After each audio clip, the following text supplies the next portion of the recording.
So this is my kombucha making experience. I started off, bought a bottle of Synergy, and you can use anyone's kombucha, but just make sure it has live cultures and it's not pasteurized. And it should be in the refrigerated section. So I took a bottle of kombucha and I added it to some fruit juice. You don't have to get anything fancy. I'm using apple juice or cranberry juice. You can use anything, any kind of juice. Now, disclaimer, technically this isn't kombucha because I'm not using black tea. You still get the benefits of the microbes. Maybe not as good as using black tea, but really they're feeding on the sugar in the juice. So you can do this without I call it lazy man's kombucha. And there's probably another name for it when you don't use the black tea. But I digress. So basically, took a bottle of this, some fruit juice, and put it into a tea brewing jar with a spigot. And initially, I did this during the winter, so it didn't progress very quickly. But I put it on a heating pad at 80 degrees and it took off.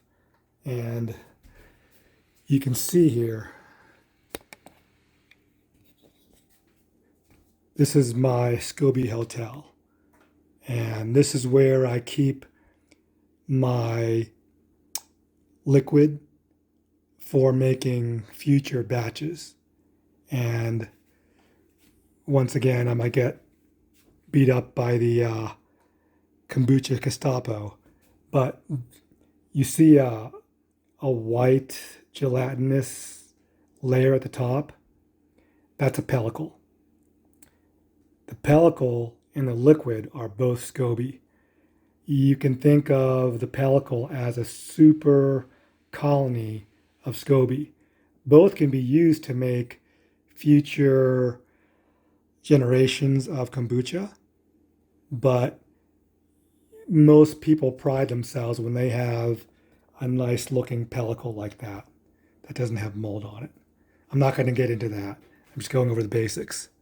So this basically, the yeast and bacteria, the bacteria eat the yeast and they produce, they ferment, just like if you're going to, similar to making beer or other fermented things.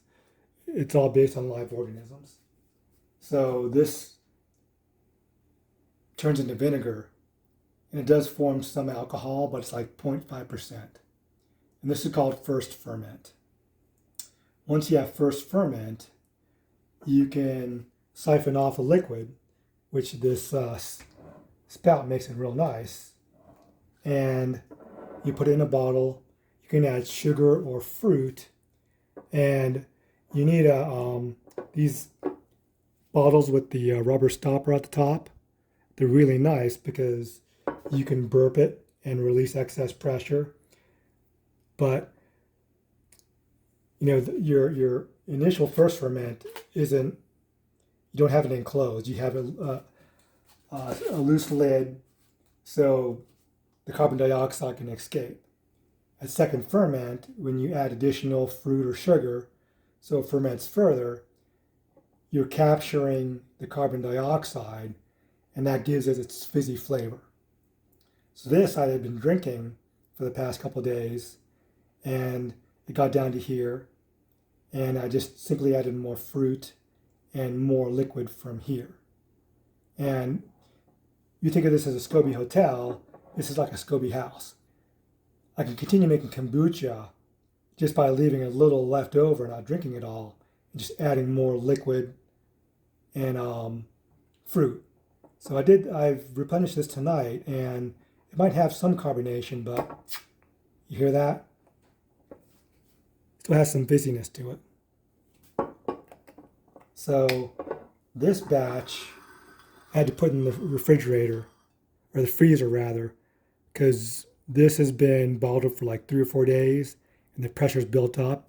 This is going to be probably really fizzy. So I'm going to pop this, and it's going to probably overflow. So let's see.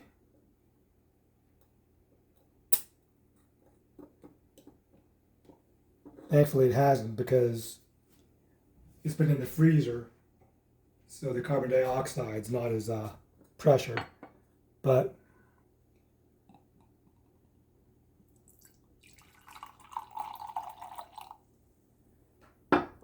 if I let this sit for a couple more days under heat, it'll get really carbonated. And this is like homemade soda, but a lot healthier. It is keto safe because it's low carb. I like to have mine more vinegary just for the health benefits. The longer you let it sit, the more it'll ferment and the more sugar gets consumed by the microbes. I like the strong vinegary flavor. People like it sweet. It depends on who you are. If you like it sweet, obviously it's going to be higher sugar content. Just keep that in mind. But the best thing is it's live probiotics, and it's a lot better than soda. I've been lazy and just drinking it in F1. They call it F1, first fermentation, where it's not carbonated, just because I'm lazy and I'm drinking it more for the health benefits than the taste. Because I drink apple cider vinegar, and this also has acetic acid, but it's not as high concentration. So, if acetic acid or apple cider vinegar is too strong for you, try kombucha. I make my own salad dressing from olive oil and kombucha first ferment.